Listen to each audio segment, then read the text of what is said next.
నమస్కారం. సుఖీభవకు స్వాగతం. ఈరోజు సుఖీభవలో విటమిన్ సప్లిమెంట్లు మంచి చెడు. విటమిన్ సప్లిమెంట్లకు మన దగ్గర ఉన్నంత ప్రాచుర్యం అంతా ఇంత కాదు. తిన్నా తినకపోయినా రోజుకొక మల్టీవిటమిన్ మాత్ర వేసుకుంటే చాలు, ఒంట్లో లోపాలన్నీ సర్దుకుంటాయన్న ధోరణి ఇవాళ మనలో చాలా మందిలో కనిపిస్తుంది. మరి ఈ నమ్మకం ఎంతవరకు నిజం? విటమిన్ సప్లిమెంట్ల వాడకం ఎంతవరకు మంచిది? వీటి వాడకంలో అంతా మంచి జరుగుతుందా? అనర్థాలు ఏమైనా ఎదురవుతాయా? ఆసక్తికరమైన ఈ విషయాల గురించి ఇప్పుడు తెలుసుకుందాం. నిత్యం మంచి సమతులాహారం తీసుకునే వారికి, ఆకుకూరలు పండ్లను బాగా తినేవారికి సాధారణంగా అన్ని రకాల విటమిన్లు దండిగానే అందుతాయి. నిస్సారమైన ఆహారం తీసుకున్న వారికి సహజంగానే ఒంట్లో విటమిన్ల కొరత ఏర్పడుతుంది. విటమిన్ల కొరతను అధిగమించేందుకు ఇవాళ మనలో చాలామంది సహజాహారాలకు బదులుగా సప్లిమెంట్లపైన ఎక్కువగా ఆధారపడుతున్నారు.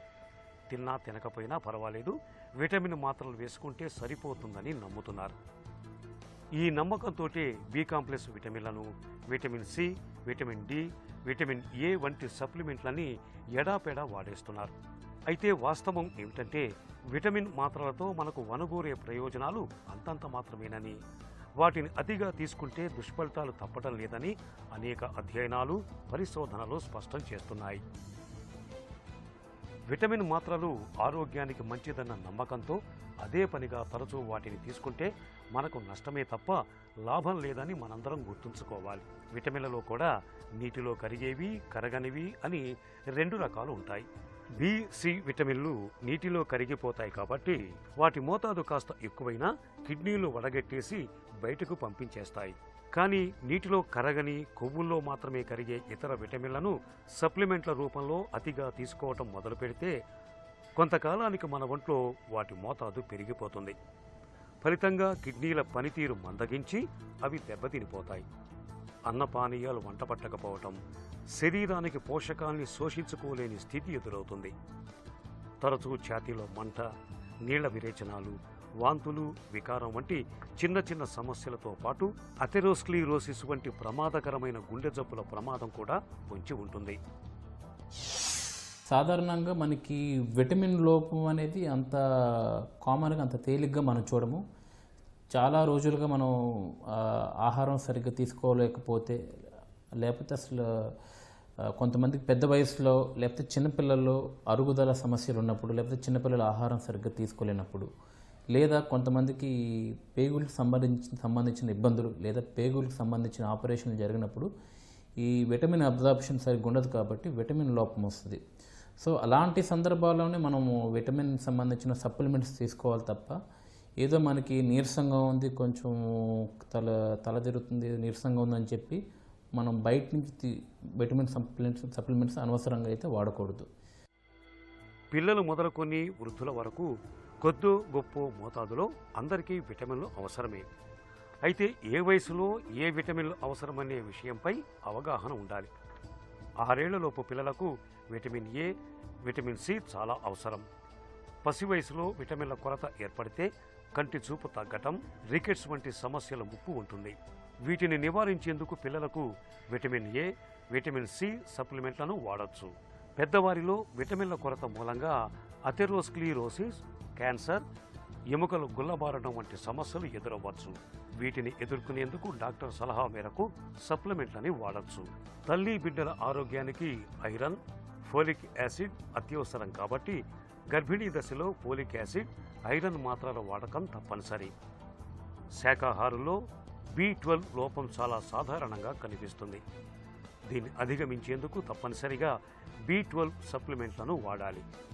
కీమోథెరపీ, డయాలసిస్, దీర్ఘకాలిక జబ్బులతో బాధపడే వారికి, బరువులు తగ్గించే బేరియాట్రిక్ సర్జరీలు చేయించుకున్న వారికి పోషకాల కొరత ఉంటుంది కాబట్టి వీరందరూ తప్పనిసరిగా వైద్యుల సలహా మేరకు సప్లిమెంట్లను వాడుకోవాలి. చిన్నపిల్లల్లో లేకపోతే పెద్ద వయసులో అరుగుదల సమస్య బాగా ఉంటేనే తప్ప అన్నెసరీగా మనం బయట నుంచి విటమిన్ సప్లిమెంట్లు తీసుకొని వాడకూడదు. ఎందుకంటారా, ఇందాక మనం అనుకున్నట్టుగా దీంట్లో కొన్ని విటమిన్స్ ఉంటాయి అన్నమాట. అవి మనం ఎక్కువ మోతాదులో తీసుకోవటం మూలం కూడా టాక్సిక్ సిమ్టమ్స్, ప్రమాదాలు వస్తాయి.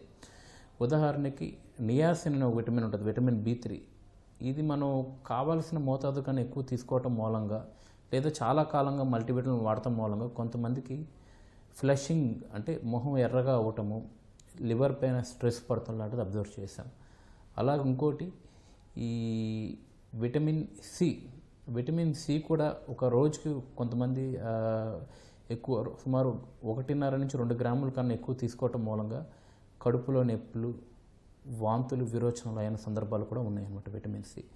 నెక్స్ట్ ఈ విటమిన్ డి ఎక్కువగా తీసుకోవటం మూలంగా కాల్షియం అబ్జార్ప్షన్ ఎక్కువగా పెరిగి హైపర్ కాల్సిమియా, దానికి సంబంధించిన కంట్రాల్కి సంబంధించిన నరాలకు సంబంధించిన సమస్యలు కూడా వస్తాయి. నెక్స్ట్ విటమిన్ ఏ కంటిన్యూస్గా చాలా కాలం ఎక్కువగా తీసుకోవటం మూలం కూడా కొంతమందికి బ్రెయిన్లో ఇంట్రాక్రేనియల్ ప్రెషర్, బ్రెయిన్లో ప్రెషర్ పెరిగిన సందర్భాలు, కొంతమంది చిన్న చిన్న పిల్లలకి అక్కడక్కడ కొన్ని చోట్ల ఫిట్స్ లాంటివి వచ్చినా కూడా చూశారు. నెక్స్ట్ విటమిన్ ఇ, ఇది కొంచెం ఎక్కువగా తీసుకోవటం మూలంగా మన శరీరంలో బ్లీడింగ్ సిమ్టమ్స్ అనేవి ఎక్కువగా కనబడతాయి అన్నమాట. సో ఇలా ప్రతి ఒక్క విటమిన్ మనం విడిగా తీసుకోవడం కాకపోయినా సాధారణంగా బయట మనకి మందుల షాపులో అన్ని విటమిన్స్ కలిపి, ఉదాహరణకి జింకోవిట్ కానీ, బి కాంప్లెక్స్ కానీ, A to Z కానీ ఇలా మందులు అన్ని విటమిన్స్ కలిపి ఉంటాయి. ఇవి కంటిన్యూస్గా చాలా కాలం తీసుకోవటం మూలంగా కొంత మందిలో మనం ఇలాంటి సైడ్ ఎఫెక్ట్స్ చూసిన సందర్భాలు కూడా ఉన్నాయి. సో అన్నెసరీగా విటమిన్ మాత్రలు అయితే మనం తీసుకోకూడదు. కేవలం డాక్టర్ ప్రిస్క్రిప్షన్ మేరకే విటమిన్ ట్యాబ్లెట్లు అనేవి మనం తీసుకోవాల్సి వస్తుంది అన్నమాట. నిత్యం మంచి సమతుల ఆహారం తీసుకుంటే చాలు, మనకు కావలసిన విటమిన్లన్నీ సమృద్ధిగా లభిస్తాయి. ఒక్క B12 మాత్రం మాంసం, గుడ్లు, పాల ఉత్పత్తుల్లోనే ఉంటుంది కాబట్టి శాకాహారులు మాత్రం విటమిన్ B12 మాత్రలు తీసుకుంటే ప్రయోజనం ఉంటుంది. విటమిన్ సి కోసం తాజా పండ్లను, ముఖ్యంగా నిమ్మజాతి పండ్లను తీసుకోవాలి. రోజుకి 40 మిల్లీగ్రాముల విటమిన్ సి మనకు కావాలి. ఈ మొత్తం ఒక్క నారింజ పండు తింటే వచ్చేస్తుంది. ఇక రోజు ఉదయాన్నే కాసేపు ఎండలో నిలబడటం ద్వారా చాలినంత విటమిన్ డిని మన శరీరమే తయారు చేసుకుంటుంది. ఆకుకూరలు, గింజ ధాన్యాలు, తృణధాన్యాల్ని ఆహారంలో ఒక భాగంగా చేసుకోవటం ద్వారా విటమిన్ ఏ, ఈ, కే వంటివన్నీ లభిస్తాయి. తిన్న ఆహారంలోని పోషకాలని గ్రహించలేని క్రాన్స్ వంటి పేగు వ్యాధులతో బాధపడుతున్నప్పుడు, పోషకాహార కొరత ఉన్నప్పుడు డాక్టర్లు అవసరమని సిఫార్సు చేస్తే తప్పించి విటమిన్లను ఎడాపెడా వాడకపోవటమే మేలు.